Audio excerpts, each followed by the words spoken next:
ಕಲಬುರಗಿಯಲ್ಲಿ ಭೂ ಸಂತ್ರಸ್ತರಿಂದ ಪ್ರತಿಭಟನೆ. ಗುಲ್ಬರ್ಗಾ ಸಿಮೆಂಟ್ ಕಂಪನಿ ಸ್ಥಾಪನೆಗಾಗಿ ಭೂ ಸ್ವಾಧೀನ. ಕಳೆದ 2010ರಲ್ಲಿಯೇ 1821 ಎಕರೆ ಭೂ ಸ್ವಾಧೀನ ವೇಳೆ ರೈತರಿಗೆ ಅನ್ಯಾಯ ಆರೋಪ. ಎಕರೆಗೆ 16 ಲಕ್ಷದ ಬದಲು ಕೇವಲ 12 ಲಕ್ಷ ಕೊಟ್ಟಿರುವ ಆರೋಪ. ಹೀಗಾಗಿ ಭೂ ಸ್ವಾಧೀನ ಪ್ರಕ್ರಿಯೆಯಲ್ಲಿ ರೈತರಿಗೆ ಅನ್ಯಾಯ. ನಿಯಮದಂತೆ ಭೂ ಸ್ವಾಧೀನ ಬಳಿಕ 5 ವರ್ಷದಲ್ಲಿ ಕಾರ್ಖಾನೆ ಸ್ಥಾಪನೆಯಾಗಬೇಕು. ಆದರೆ 16 ವರ್ಷ ಕಳೆದರೂ ಕೂಡ ನಿರ್ಮಾಣ ಆಗದ ಗುಲ್ಬರ್ಗಾ ಸಿಮೆಂಟ್ ಕಾರ್ಖಾನೆ. ಹಾಗಾಗಿ ನಮ್ಮ ಭೂಮಿ ನಮಗೆ ಕೊಡಿ ಎಂದು ಪ್ರತಿಭಟನೆಗೆ ಇಳಿದ ರೈತರು. ಕಲಬುರಗಿ ಜಿಲ್ಲೆಯ ಹೊನ್ನಕಿರಣಗಿ, ಸೋಮನಾಥನಹಳ್ಳಿ ಹಾಗೂ ಫಿರೋಜಾಬಾದ್ ಗ್ರಾಮದ ಭೂ ಸಂತ್ರಸ್ತರಿಂದ ಪ್ರತಿಭಟನೆ. ಕಲಬುರಗಿ ಜಿಲ್ಲಾಧಿಕಾರಿ ಕಚೇರಿ ಎದುರು ಪ್ರೊಟೆಸ್ಟ್. ಸರ್ಕಾರದ ವಿರುದ್ಧ ಘೋಷಣೆ ಕೂಗಿ ಆಕ್ರೋಶ. ನಮ್ಮ ಭೂಮಿ ನಮಗೆ ಕೊಡಿ, ಸೂಕ್ತ ನ್ಯಾಯಯುತ ಪರಿಹಾರ ಸೇರಿದಂತೆ ಹಲವು ಬೇಡಿಕೆಗಳನ್ನ ಇಟ್ಟುಕೊಂಡು ಪ್ರತಿಭಟನೆ. News bureau, Praja power TV, Kalaburagi.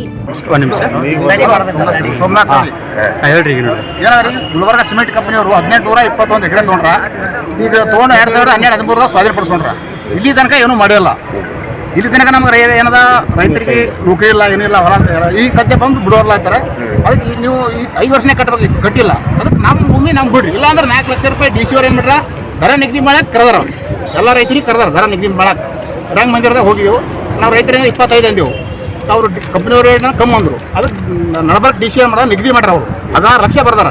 16 lakh ಬರೆದ ಮ್ಯಾಗ ಅವರು ಸರ್ಕಾರ ಅಲ್ರಿ DC ಬರೆದ ಮ್ಯಾಗ DC ಬರ್ದು ಒಪ್ಬೇಕಲ್ಲ. ನಾನು ಒಬ್ಬಕ್ಕೆ ಅವರು DC ಬರ್ದು ಮತ್ತೆ ಕಮ್ಮಿ ಹಂಗಾದ್ರಿ. ಅವ್ರಂತಾರೆ ಬೋರ್ಡ್ನಾಗ ಮಾಡ್ರಿ. ಬೋರ್ಡ್ನಾಗ ಮಾಡಲ್ಲ DC ಮೀಟಿಂಗ್ ಯಾಕೆ ಕರಿಬೇಕು? ಬೋರ್ಡ್ನಾಗ ಮಾಡೋದು ಹಂಗಿದ್ರೆ ಅದು ನಮ್ಮ ವಾದದ್ರಿ. ಅದಕ್ಕೆ ನಾನು 4 ಲಕ್ಷ ಕೊಟ್ರೆ ನಾವು ಕಟ್ಲಕ್ಕೆ ಬಿಡ್ತೀವಿ. ಇಲ್ಲಾಂದ್ರೆ ಬಿಡಂಗೆ ಯಾವ ಕಾರಣಕ್ಕೂ. ನಾನು ಶಿವಪ್ಪಾಜಿ. ರೈತರ ಪಿತ್ರಾರ್ಜಿತ ಆಸ್ತಿ ಕೈಗಾರಿಕೆ ಬರಲಿ ಅಂತೇಳಿ ಸ್ವಾಗತ ಮಾಡಿ ಮಕ್ಕಳಿಗೆ ಉದ್ಯೋಗ ಸಿಗ್ತದೆ, ನಮ್ಮ ಬದುಕು ಹಸನಾಗ್ತಂತೇಳಿ 1821 ಎಕರೆ ಭೂಮಿ ಕೊಟ್ಟಿದ್ದಾರೆ. ನ್ಯಾಷನಲ್ ಮ್ಯಾನುಫ್ಯಾಕ್ಚರ್ ಕಾಯ್ದೆ ಪ್ರಕಾರ ಭೂಮಿ ಖರೀದಿ ಮಾಡಿ 5 ವರ್ಷದೊಳಗಾಗಿ ಅದನ್ನು ಇಂಡಸ್ಟ್ರಿಯಲ್ ಕೈಗಾರಿಕೆ ಸಿಮೆಂಟ್ ಕಾರ್ಖಾನೆಯನ್ನು ಕಟ್ಟಬೇಕಾಗಿತ್ತು, ಕಟ್ಟಿಲ್ಲ. 10 ವರ್ಷ ಆದರೂ ಕಟ್ಟಿಲ್ಲ. ನ್ಯಾಷನಲ್ ಮ್ಯಾನುಫ್ಯಾಕ್ಚರ್ ಕಾಯ್ದೆ ಉಲ್ಲಂಘನೆಯನ್ನು ಮಾಡಿದ್ದಾರೆ. ರೈತರ ಭೂಮಿ ರೈತರು ವಾಪಸ್ ಕೊಡ್ಬೇಕಂತ ಕೇಳ್ತಾ ಇದೀವಿ. ಈಗಿನ ರೇಟ್ ಆಧಾರದಲ್ಲಿ ಬೆಲೆಯನ್ನು ನಿಗದಿ ಮಾಡಬೇಕು ಅಂತಕ್ಕಂಥ ಮಾತನ್ನು ಪರಿಹಾರ ಕೊಡ್ಬೇಕಂತ ಕೇಳ್ತಾ ಇದೀವಿ.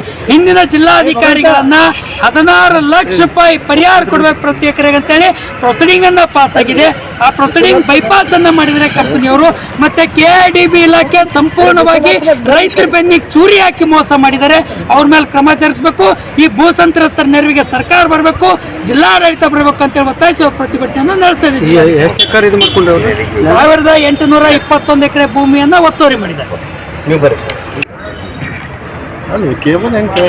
ಹಿಡಿದಿಲಿಕ್ಕ ಹಿಂಗೆ ಸುತ್ತಿ ಕೈದಾಗ ಅರೇ ಕೆಳಗಿಕ್ಕೋದು. ಜಿಲ್ಲಾಧಿಕಾರಿಗಳ ಠರಾವ್ ಪ್ರಕಾರ ರೈತರಿಗೆ ಪ್ರತಿ ಎಕರೆಗೆ 16 ಲಕ್ಷ ರೂಪಾಯಿ ಹಿಂದಿನ ರೇಟ್ ಪ್ರಕಾರ ಪರಿಹಾರ